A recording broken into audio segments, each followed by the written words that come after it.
السلام علیکم، welcome to my YouTube channel. میں ہوں نور۔ آئی ہوپ آپ سب لوگ ٹھیک ہوں گے۔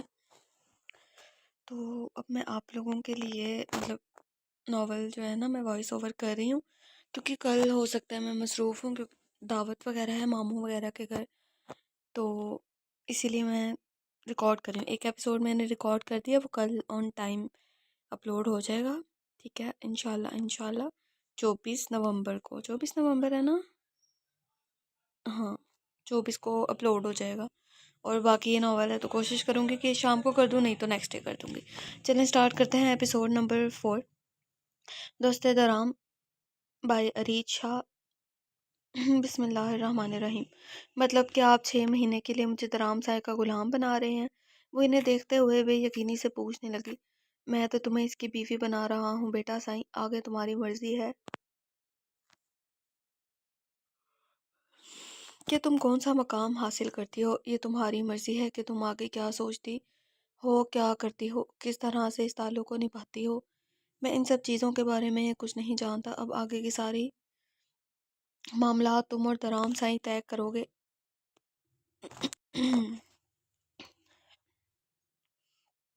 یہ تمہاری مرضی ہے کہ تم آگے کیا سوچتی ہو، سوری یہ پڑھ لیا۔ اب تم جا سکتی ہو، جا کر شادی کی تیاریاں کرو، آج رات رسم معیو ہوگی، کچھ ہی دیر میں مہمان آنا شروع ہو جائیں گے، اس جمعہ کو تمہارا نکاح دوبارہ سے درام سائی کے ساتھ کروایا جائے گا۔ گلا خراب ہو رہا ہے میرا دوبارہ۔ جا کر تیاری کرو، ہفتے کے دن تمہاری رخصتی ہے، اور اپنی ماں کو بھی بے شک یہ بات بتا دینا کہ تمہارا باپ اس کی اور تمہاری پلاننگ کے بارے میں سب کچھ جان گیا ہے، اور یہ بھی بتا دینا کہ وہ اپنی بیٹی کو یوں برباد نہیں ہونے دے گا۔ وہ اپنی بات مکمل کر کے خود ہی اٹھ کر وہاں سے چلے گئے، جبکہ نور بھی مزید کسی کا سامنا نہیں کرنا چاہتی تھی، اسی لیے اپنے کمرے کی جانب بڑھ گئی۔ ارے واہ، تیاری شروع بھی ہو گئی، لگتا ہے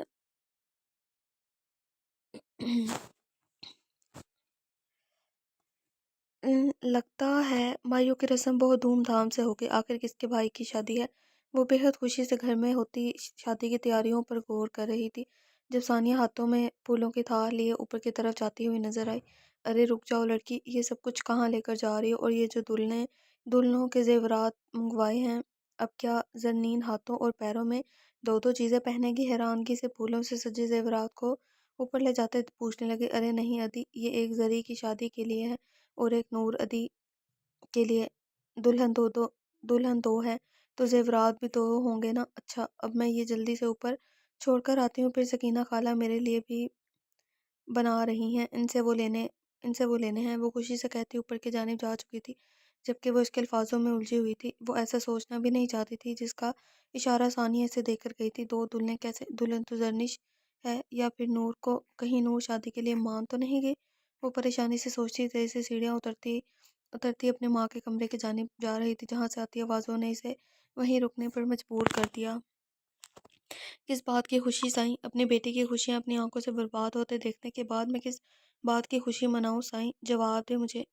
مجھ میں اتنی ہمت نہیں ہے کہ میں اپنی بیٹی کی خوشیوں کو آگ لگا کر کسی اور کی خوشیوں میں شریک ہوں۔ میں شادی پر نہیں جاؤں گی، چاہے کچھ بھی کیوں نہ ہو جائے، لیکن میں شادی پر ہرگز نہیں جاؤں گی، یہ میرا آخری فیصلہ ہے۔ زرنین بیگم کو جب سے پتہ چلا تھا کہ درام چاہ کی شادی نور سے ہونے والی ہے، وہ بہت زیادہ دکھی تھی۔ بند کرو اپنی عزت کو بیگم، وہ میرے بھتیجے کی شادی ہے اور میں وہاں پر ضرور جاؤں گا، تمہیں بھی شادی میں میرے ساتھ آنا ہوگا۔ میں اپنے بچوں کی وجہ سے ہم بھائیوں میں کسی قسم کا کوئی اختلافات نہیں آنے دوں گا، اور میری یہ بات یاد رکھنا، میں اپنے بھائیوں سے بے حد محبت کرتا ہوں، اور میرے بابا سائیں کی خواہش ہے کہ ہم بھائی کبھی بھی الگ نہ ہوں، اور انشاءاللہ ایسا ہی ہوگا۔ ہم 4 بھائی کبھی الگ نہیں ہوں گے، اسی لیے بہتر ہوگا بچوں کے اختلافات بیچ میں مت لاؤ۔ اور جہاں تک بات ثنا کی ہے تو یہ تمہاری غلطی ہے، تم نے کیوں اس کے جذبات کو ہوا دی؟ تمہیں کس نے حق دیا تھا میری بیٹی کے لیے ایک نکاح شدہ انسان کے خواب سجانے کا؟ اگر آج میری بیٹی اداس ہے، اس کے پیچھے وجہ صرف تم ہو، یہ سب تمہاری غلطی ہے، لیکن انشاءاللہ اس کا بھی حل نکل آئے گا۔ ادا سائی کہہ رہے تھے کہ ساحر کے لیے وہ گھر میں سے کسی بچی کے بارے میں سوچتے ہیں۔ زرنش کی شادی تو سنان سے ہو رہی ہے، اور میرا نہیں خیال کہ ساحر سائیں کبھی بھی زاوش جیسی البیلی سی لڑکی سے شادی کرنے کے بارے میں سوچے گے۔ انشاءاللہ ان کا فیصلہ ثنا ہی ہوگی۔ امید ہے کہ ثنا کا رشتہ گھر میں ہی ہو جائے، اور ساحر سائیں ہمارا دیکھا بھالا بچہ ہے، اور پھر ہماری بیٹی ساری زندگی کے لیے ہماری آنکھوں کے سامنے رہے گی، ہمیں اور کیا چاہیے؟ وہ سوچتے ہوئے بولے، جبکہ دروازے پر کھڑی ثنا کا بس نہیں چل رہا تھا کہ وہ کچھ کر بیٹھے۔ ان لوگوں کو کیوں سمجھ نہیں آ رہا تھا کہ وہ درام سے محبت کرتی ہے اور درام اس کی پہلی اور آخری محبت ہے۔ ان کی جگہ ان کے دل میں اور کوئی نہیں لے سکتا۔ وہ اپنے آنسو صاف کرتی اپنے کمرے کی جانب چلی گئی تھی۔ اماں سائیں کمرے میں آئی تو اسے جلے پیر کی بلی کی طرح ادھر سے ادھر ٹہلتے پایا۔ کیا ہوا؟ تم اس طرح پریشان کیوں ہو؟ خیریت تو ہے نا؟ اس نے جب سے درام سائیں اور نور کی شادی کا سنا تھا وہ بے حد پریشان تھی۔ اس کی پریشانی کو سوچتے ہوئے ہی زرین بیگم نے اس کے کمرے میں آنے کا فیصلہ کیا تھا۔ میں ساحر ادا سے شادی نہیں کروں گی اماں سائیں۔ بابا نے ایسا سوچا بھی کیسے؟ میں درام سے محبت کرتی ہوں اور میں کسی اور کے بارے میں سوچ بھی نہیں سکتی۔ آپ پلیز انہیں بتا دیں کہ میں ہرگز ساحر عطا سے شادی کے لیے تیار نہیں ہوں، چاہے کچھ بھی ہو جائے۔ میں ساحر عطا سے شادی نہیں کروں گی۔ یہ کیا اول فول بکے جا رہی ہو ثنا؟ کیا کمی ہے ساحر سائی میں؟ ماشاءاللہ سے ہر کام میں بہترین اور ہر چیز میں نمبر ون ہے، خوبصورت ہیں، بہادر ہیں، سب سے بہتر تعلیم یافتہ ہیں، اور ویسے بھی فی الحال یہ بات گھر کے بڑوں میں ہے۔ ابھی تو میرے خیال میں ساحر کو بھی نہیں پتا اس بارے میں کچھ بھی، اور تم اس چیز کو اپنے سر پہ سوار کیے ہوئے ہو۔ میری ایک بات یاد رکھو ثنا،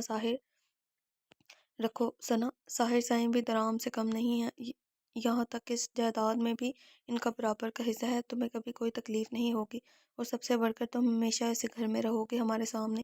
ساحر غصے کا ذرا تیز ہے، لیکن اس کا غصہ درام سائیں کے سامنے کچھ بھی نہیں۔ اگر تم درام سے شادی کے لیے تیار ہو تو ساحر تو پھر میں درام سے شادی کے لیے تیار ہوں، کیونکہ میں ان سے محبت کرتی ہوں۔ میں نے ساحر ادا کو کبھی اس نظر سے نہیں دیکھا، میں ایسا سوچ بھی نہیں سکتی ان کے بارے میں۔ میں ان سے کبھی شادی نہیں کروں گی۔ یا تو اس بات کو یہیں ختم کر دیں، اگر آپ اس چیز کے بارے میں آگے کا کچھ سوچتے ہیں تو پلیز میری طرف سے انکار کر دیجیے گا، وہ ان کے سامنے ہاتھ جوڑتے ہوئے بولی تھی۔ ثنا، تمہارے پاپا سائیں اس رشتے کے لیے راضی ہیں، اور وہ کچھ سوچ سمجھ کر ہی راضی ہیں نا؟ تمہارے ماں باپ سے بہتر تمہارے بارے میں اور کون سوچے گا؟ ہم بہت سوچ سمجھ کر فیصلہ کریں گے میری جان۔ میں ساری زندگی درام سائیں کی محبت میں تمہیں تباہ ہوتے نہیں دیکھ سکتی، لیکن میں درام سائیں کے علاوہ کسی اور سے شادی نہیں کروں گی اگر وہ میرے نہیں ہو سکتے۔ تو کیا ہوا؟ میں ساری زندگی ان کی رہوں گی، وہ آنسو بہاتے ہوئے بولی۔ یہ کیا بچپن ہے ثنا؟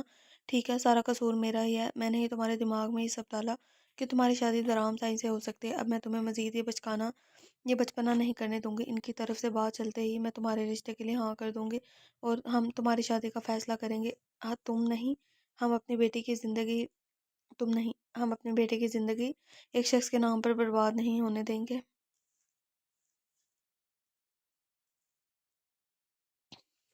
ایک غلطی مجھ سے ہوئی، مانتی ہوں، لیکن یہ غلطی میں تمہیں ساری زندگی نبھانے نہیں دوں گی، یاد رکھنا۔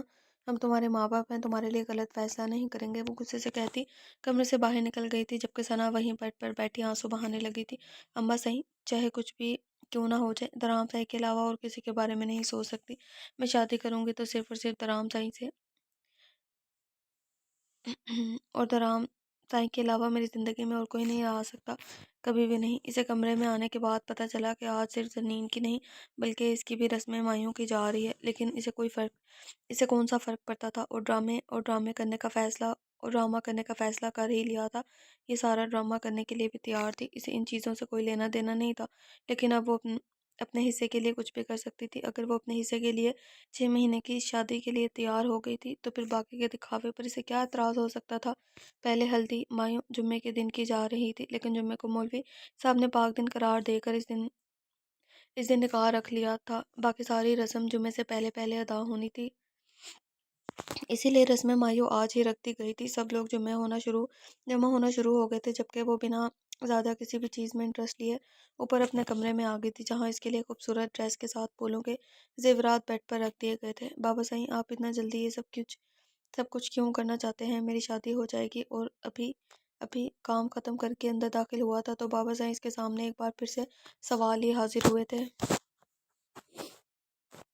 ہاں ہاں بیٹا صحیح، تم سے زیادہ بہتر پتہ ہے مجھے۔ میں تو سوچ رہا ہوں کہ گھر میں شادیاں چل رہی ہیں تو تمہارا بھی نکاح کر دیں گے، تاکہ تمہارے سر پر صحرا سجا کر میں خوش ہو جاؤں۔ تم نے تو قسم کھا رکھی ہے اپنے باپ کو کوئی خوشی نہ دینے کی، وہ اسے دیکھتے ہوئے مایوسی سے بولے تھے۔ بابا صحیح، آپ کی یہ ایموشنل بلیک میلنگ مجھ پر نہیں چل سکتی۔ اگر آپ کی کوئی بیٹی ہوتی تو شاید کوئی بات بن جاتی آپ کی، لیکن آپ کا تو ہے ہی بیٹا، یہاں پر آپ کی دال نہیں گلنے والی۔ وہ لوگوں سے سگریٹ لگاتا ان کے سامنے اسموکنگ کرنے لگا تھا۔